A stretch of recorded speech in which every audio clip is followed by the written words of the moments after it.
The following is a world-class Bullshitters exclusive. Sometimes in life you have to do things you don't want to, and this is one of them. I watched the special features on the Last Jedi Blu-ray, and it was the most painful 2 hours of my life. I did it so you won't have to. I'm going to discuss the deleted scenes as well as the painfully pretentious documentary Director and the Jedi. It wasn't fun. I took many breaks, but it was all in preparation for my live stream with Ethan Van Sciver, which was awesome. But the emotional damage has already been done. I can't show footage for legal reasons, but I'll put up a picture of a man with his head up his ass. Director and the Jedi was the 90-minute documentary touted as the main selling feature of the Blu-ray, because the movie sure as hell wasn't. It starts out with Kathleen Kennedy kissing Rian Johnson's ass at the wrap party for The Last Jedi. She touts Johnson and his producing partner, Ron Bergman, are the best. But she's wrong. Rian Johnson states he thinks he just made a Star Wars movie. Again, wrong. Did you, Ryan? Did you? That's not what I saw. I saw crap. Crap, mega crap. But hey, what do I know? I enjoy the room. Next, we're greeted by our favorite internet shill, John Campea of Collider. More on him later, I promise. Of course, that piece of shit is shilling hard for Star Wars. It's his job. You don't think they'd send him to premieres and put him on Blu-rays because of his good looks, do you? To be fair, all the shill channels are represented. Collider, Screen Junkies, The Schmoes, that know jack shit. And Jack left town. Johnson says he wants to make a movie that delights him in ways he didn't expect. I was disappointed in ways I didn't expect by that film. But hey, that's life. We're then greeted with the main theme of this entire documentary, practical effects. It seems like the story was an afterthought with this film because all we hear from the producers, directors, and crew is practical effects. I think the main problem with Disney Star Wars is that they're trying to make the films like the classics in terms of effects, but the people who create those stories aren't talented at all. And one man knows that. More on him later. The triumvirate of assholes, Rian Johnson, Ron Bergman, and Steve Yedlin, the director of photography, are seen discussing their history with Rian Johnson. They've been friends for a long time, and it seems like nepotism got them on Star Wars, not talent. Though Yedlin did do a good job. Johnson then states that his goal was to make the most powerful Star Wars movie ever. Where was that movie, Rian? We watched a weak man produce a weak script with weak characters. What a tool. George Lucas called to talk to Rian, and Rian didn't care. He was busy being surrounded by yes-men and telling them how brilliant he was.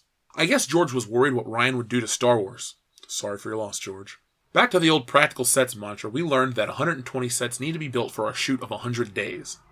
The production was double the size, as well as the money spent on practical effects. Not once do we hear about the myth or focus on the narrative.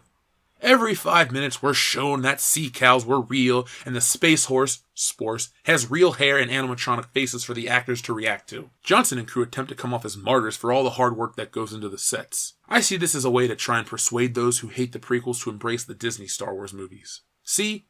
We did it just like when you were kids. Nostalgia is a powerful tool to use on the weak-minded.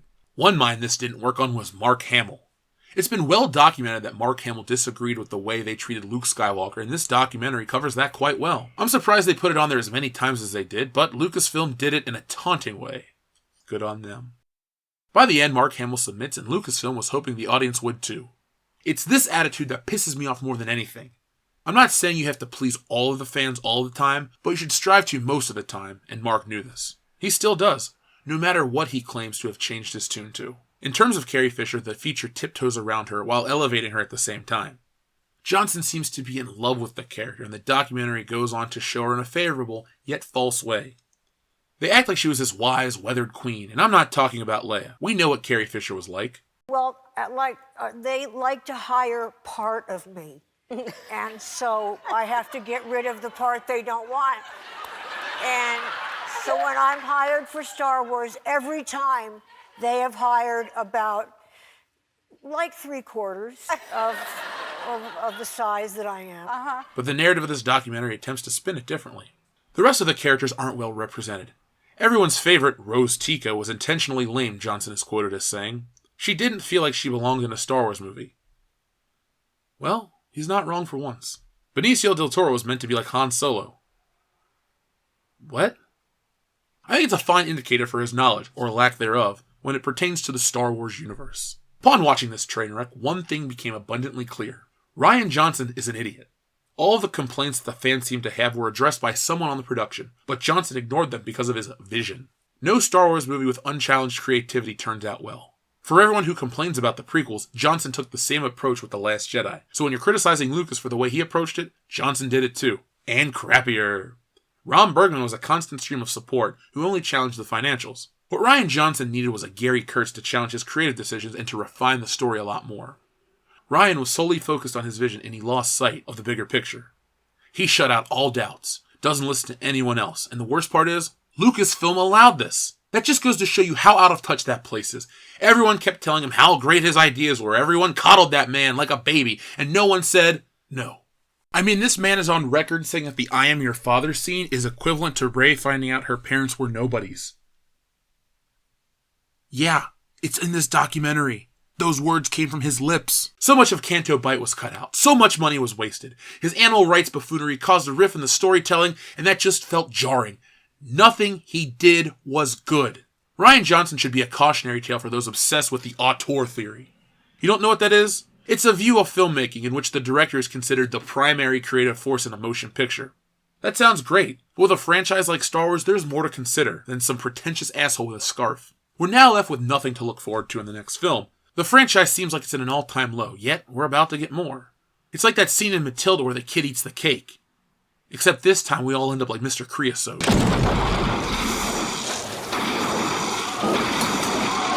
The documentary attempts to use emotional appeals to distract from the gaps in logic and storytelling. But all it does is blow the doors wide open on why this film is what it is. Garbage. The whole thing feels like a big PR move.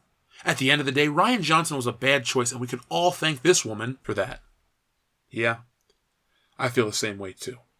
Greatest Sorry, I can't do Yoda's voice. Greatest teacher failure is, says Yoda. And people need to see the parallel of this with Disney Star Wars. It's almost prophetic. Disney really needs to listen to their own words and allow themselves to be humbled. Maybe they'll gain some goodwill with the fans.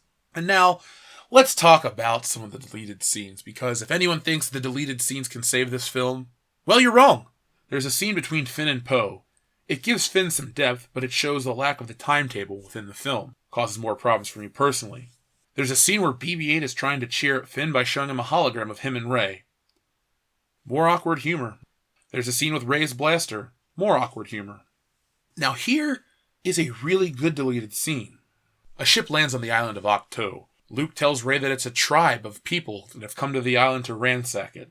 Rey decides she's going to go save the island by running across it at full speed with her lightsaber. That scene's in the trailer. But when she gets there, she sees R2-D2 and Chewbacca eating with the locals, and is greeted by Luke. It was all a big troll job. It was dumb, but enjoyable dumb. I kind of liked this. If they would have put this kind of stuff to humanize Rey, maybe people could like her a little bit more. Because she comes off as a robot with no humor, and she's just purely efficient. She's not fun. Even K2SO had more of a personality, and he is literally a robot. More scenes with the Space Horse. There's more dumb humor. There's a scene in Canto Bight where a fat lady literally sings. There's some action on the Star Destroyer, which shouldn't have been cut. But there's also a scene where Rose bites General Hux, so I'm glad that was cut. Now here is the scene that I don't think should have ever been cut from the film. Even more so than the one I mentioned a moment ago that was kind of funny. The scene where Finn fights Captain Phasma. It's a pretty good scene which raises a couple questions about how she survived, because we know that this movie takes place the day after The Force Awakens, so she was put down the garbage chute of Starkiller Base and then it exploded, but she's back. So does it mean she got away? Like how? It raises a lot of questions. Is Han Solo still alive? Who knows? Maybe they can pay off Harrison Ford enough money and he'll just crawl his ass back on the screen. The reason I like it is that Finn calls out Captain Phasma for killing some of her own men. And instead of her own men just blindly following her like bad guys would, they decide they're going to take her in and arrest her and or kill her. So she has to kill off all of her men on this elevated platform, and it is cool. Then they fight, Finn and Phasma.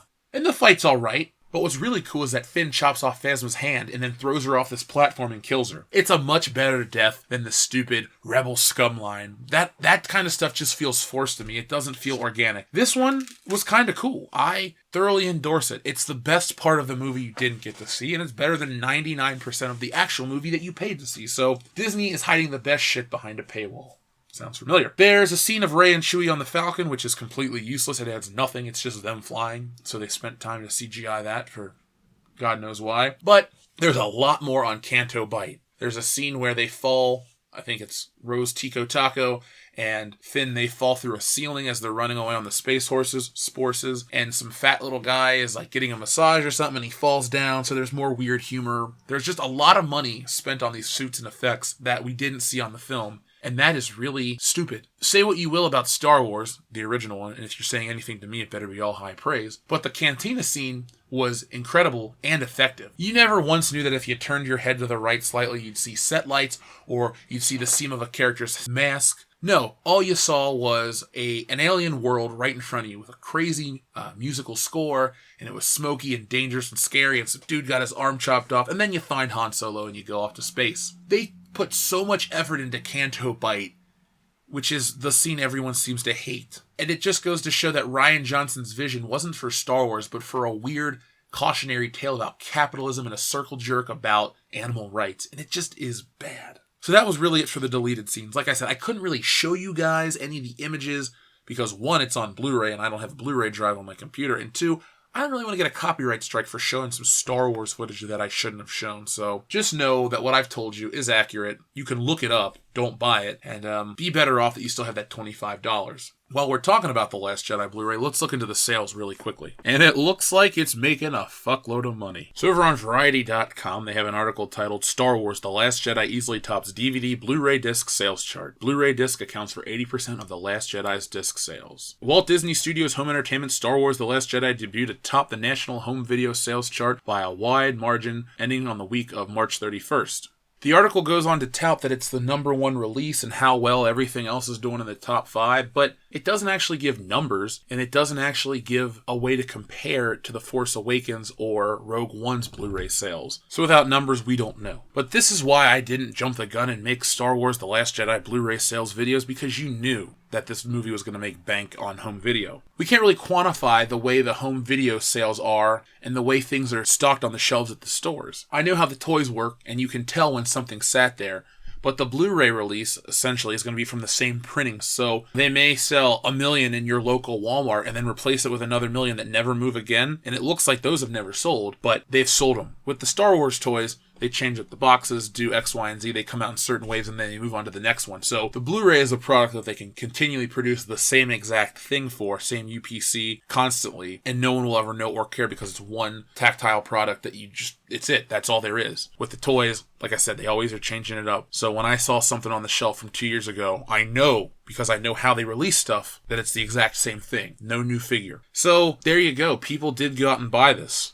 I know a lot of people claim that it's going to be a flop on Blu-ray and nobody bought it, but it's the #1 movie for this week. We don't know how it's going to go down the road. If you notice, though, it's only #4 in terms of rentals.